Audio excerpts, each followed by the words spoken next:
Well, good morning to CSL Greater Pittsburgh. I'm grateful to be back again to spend time with you. Uh, I trust, I trust most of you are finding a cool place to be. I am, as I said earlier, I'm in Virginia Beach, even though I have the background of San Francisco, and it is 90 degrees here. So I'm just saying, just an observation. Just want to put that out there. And I want to thank Reverend Mary Ann and the staff, for making all of this happen. I know things like this don't happen on Sunday unless you have people who are supportive and moving forward. So thank you for that. Um, as I come today, I always like to give praise to those people who have contributed to me. And so I usually start with my enslaved grandparents, which would be Elsie and Peter Littlejohn. And then my free grandparents, Johnson and Elizabeth Littlejohn, my mother, Hazel Littlejohn, Haley Moore, James Haley, Curtis Moore, um,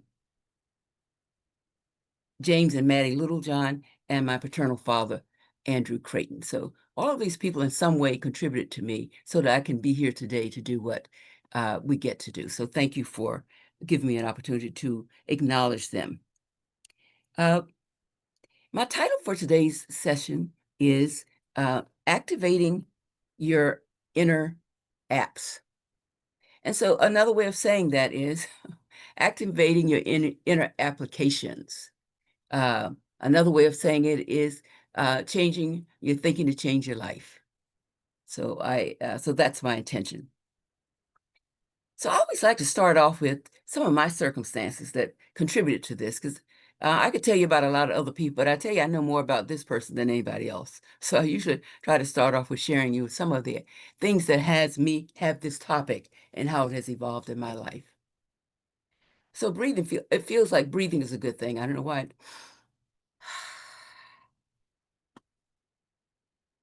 That was, I think if there was anyone who had ever been in service with me, they would say that's Reverend Ruth Littlejohn. It's time to breathe. I just find it just lets stuff go, you know? Uh, now some of the circumstances that I looked at in my life that I realized I need to change my thinking to change my life. That's really what it is. And because sometimes I keep doing the same thing over and over again and expecting different results. I think they call it insanity. And I'm probably the only one on this line who have the experience, right? I'm not asking for showing of hands or anything. Uh, well, recently, what I found myself doing is really stressing myself out by tackling all kinds of activities um, and things that I thought I would do. And the tackling was coming because I was having this wrestling match with my 50-year-old self about what I could do as an 80-year-old person. So you can imagine what that is. It's like, I think a part of it's called not wanting to acknowledge you've gotten older. That might be a part of it, but I'm just telling you, that's the conversation. The 50-year-old say, I can do this. The 80-year-old say, girl, are you fine? I mean, so that's the conversation that I have going on in my head. And so recently, I contracted with one of our clients to do a board retreat. And I was to get there on Friday, and the retreat was from 5 to 8, and then on Saturday all day. And of course, the 50-year-old say, so, well, I can do the Sunday service too. And then I'd also called friends that I knew in the area, hadn't seen in 10 years, and, oh, we can have lunch too after this. Okay, so you can see I'm like doing it. Well, I tell you, what I remember is I d the workshop was magnificent, got good feedback. I do not remember, being picked up to go to lunch. I definitely don't remember what I spoke about. I don't remember getting on the plane. And so that was like when it hits you like, "Young lady, you're no longer 50 years old, and you need to do differently." And so it made me realize that I need to change my thinking in order to change my life. So I don't know if anybody else on the line is holding on to is anybody else, or is it just me that's just vain, that I'm far from 80, I'm far from 50, and I need to let it go. So that's one of the things that got me like, you really need to change your thinking. You actually need to activate an app to help you out, girlfriend, because you're having problems. So that's one of the things. Another example is, I sort of like to engage with, I call it Generation X and why I get them all confused. And so here I am talking to a young man, and I'm saying, I don't, maybe this only happens to me. You know how you have a word and you know it's in your mind, but it hasn't come to your lips yet? Well, in our generation, what I would say is my Rolodex is moving slowly. Okay. So when you say Rolodex to a young person, you know what he heard? He says, "Ma'am, are you saying that your Rolodex watch is not working?" Because I forgot all about they don't know what a Rolodex is. So again, realizing I needed to activate another app, one of figuring out how to communicate effectively with different generations. So that's the kind of thing that I notice that shows up for me, and I call myself working on it. Uh, I do I think I'm trying to keep up. No, I want to always think I'm trying to keep up with young people, so I'm listening to the radio programs, and I'm also listening to the podcasts to try to keep up with the words and what's going on. But at the same time, I'm still using language that's age. So the app that I need to activate there is get in touch with how to communicate with the younger generation. So those are some of the apps that I've been working on with creating in my life. When this kind of stuff happens, I don't know about you, but I start to do all that, I don't know, beating myself up, because of course I think I'm perfect. Anybody else think they're perfect? You might not say it, but I'm just, in the back of my mind is.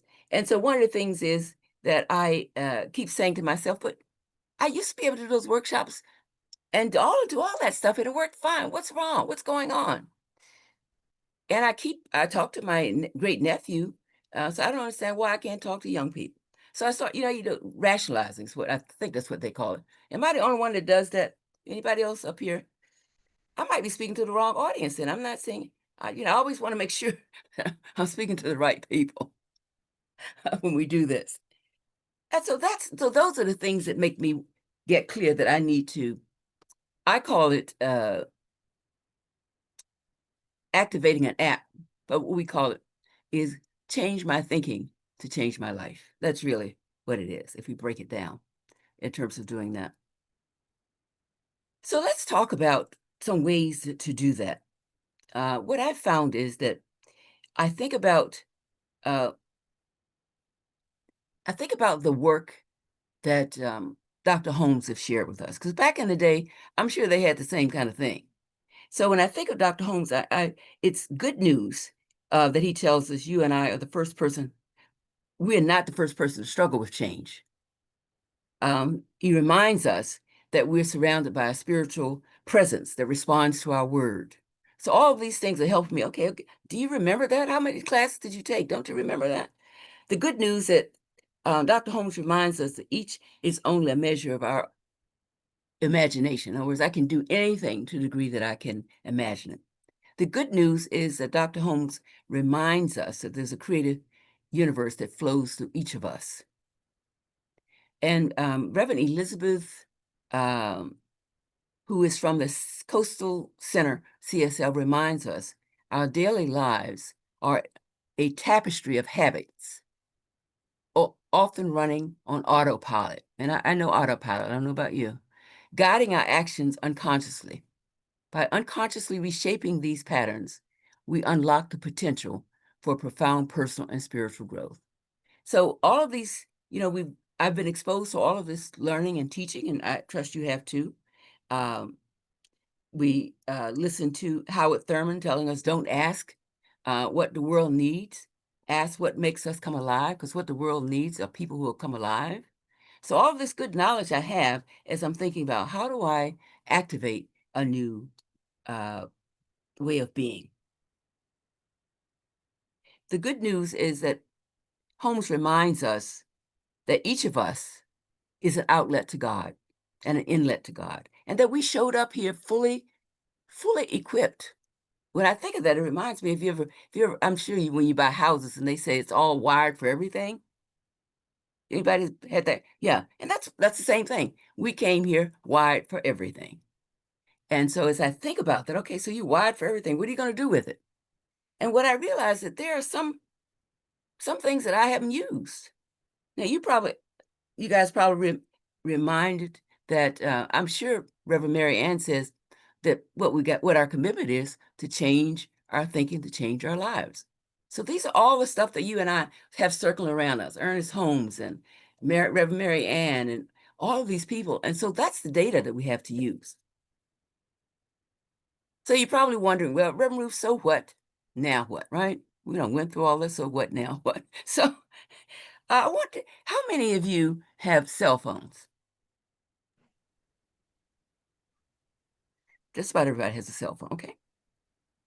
And so what I thought about is if I could change my thinking and consider my body like a cell phone. So when I think of my body as a cell phone, I come preloaded, just like Dr. Holmes says, I'm already preloaded with everything. Now, I notice with my cell phone, I don't know about you, it's important that I charge it every day. Now, the question is, am I spiritually charged every day? That's a cell phone thing. The other thing about the cell phone is that it also has apps that you can activate. It also has apps on it already. I don't know about you, I haven't always used all of mine. And I think that's certainly true about this body that has come fully equipped. Dr. Holmes tells us we come fully equipped. We are set up, we are wired for wonderfulness. And the question is, are you taking advantage of it? And are there things that would say, okay, it's time to change? Certainly that 50-year-old needs to change so that she can live to be 90, right? So there's the kinds of things that it's important for us to do. So I know, and just like I do my batteries, I know if I don't do my spiritual practice frequently, my light's going to dim. So I always look at how much attention I give that cell phone and how does that relate to how I live my life, how I take care of my body, how I do self-care, how I work with other people. So how is that connected? So that's how, when I'm asking you, have you activated? So have you activated any new applications on your body in your life? That's really the message this morning. That look like? Well, for me, activating looks like it. Sometimes it looks like visioning and asking yourself, what is the vision I'm looking for? What do I need to think? What do I need to hold in consciousness? What do I need to stop doing and let go and set free? And what do I to affirm? So that's how we activate. As you know all of this, you activate by practicing. Um, as I'm a recovering, I can do it myself person. Anybody else on the line? I see some shaking of heads, so I'm not the only one. I am talking to the right people. It's always nice to know on Sunday morning when I'm talking to the right people. I'm just saying. So I have to practice asking for help. So when I want to change my life, I've got to get some help because sometimes I don't know. I recently was sharing with Stephen and Reverend uh, Mary Ann that I'm interested in doing social media, which is scary, scary, scary, scary, scary, scary. And so I've taken a class, but I also realized that I need help. This is all about us activating when we're trying to do something different, something new. Get a coach, um, do some journaling. So these are all the things, when I say activate, that's what I'm saying, activate. And try it out. I'm one of those people who say, well, okay, tomorrow at 10 o'clock, I'm going to do at least one of these tapes. So it sets me up. So activating comes up in a number of different ways, but these are some of the ways I think about when I say, let's activate a new app. Let's change our thinking to change our lives. Now, when I think about my client work, the app that I activated was self-care. I activated the app self-care so that I could honor who I was and the age I was. And so as a result of having that app, doing a lot of work on that app, now they called me again this year. So to do the retreat, I was very clear. I will come down, do the retreat, but I'm not speaking. I'm getting on the plane and coming home. And that's exactly what I did. So what was helpful was realizing that you need to shift. And so that was the new app I installed called Self Help. taking care of myself, because I can always think about, I could do this.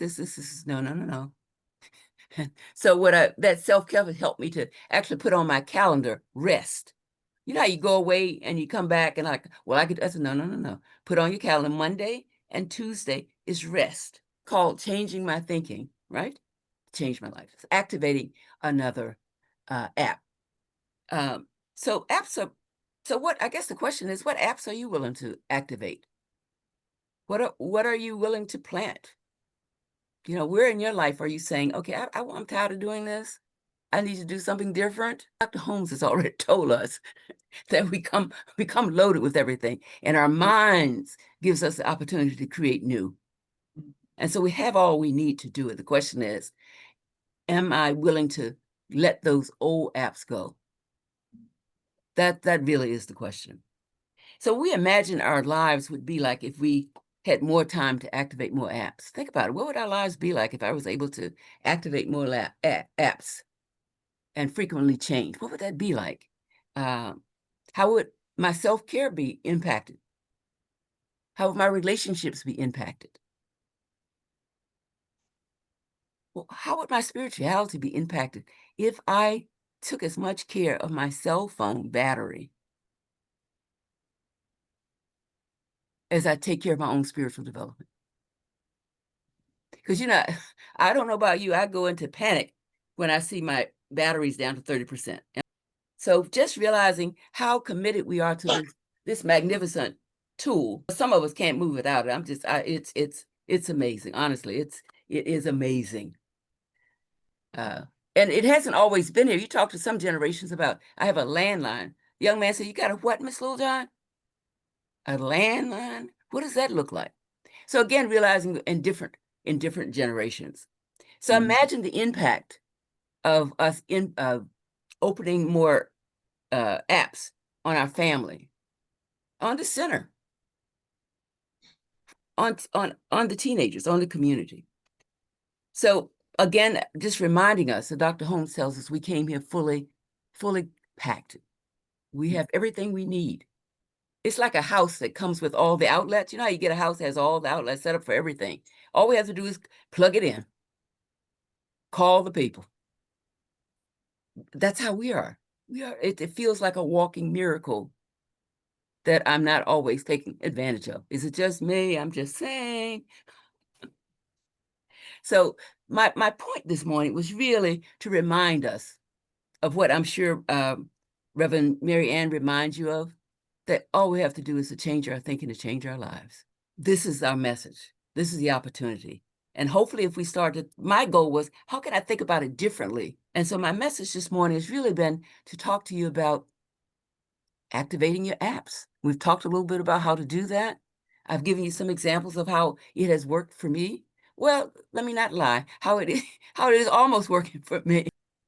So one of the things that I will be doing, our focus ministry will be doing, we'll be providing activation or visioning sessions in August for anyone who is interested, once a month. And the information will be on our website.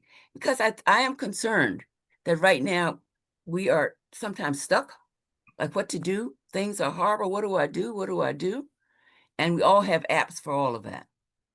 And I just want to find a way that I can contribute to people starting to activate those apps. So we don't turn our phone in with apps unused. You know what I mean, right? So that's my message this morning, is for you to look at ways to activate your apps and to change your life. That's really the piece. So I'm grateful to Reverend Mary Ann and the staff and each of you for your attention this morning. And I trust some of this resonated with you. And I'm complete. So it is.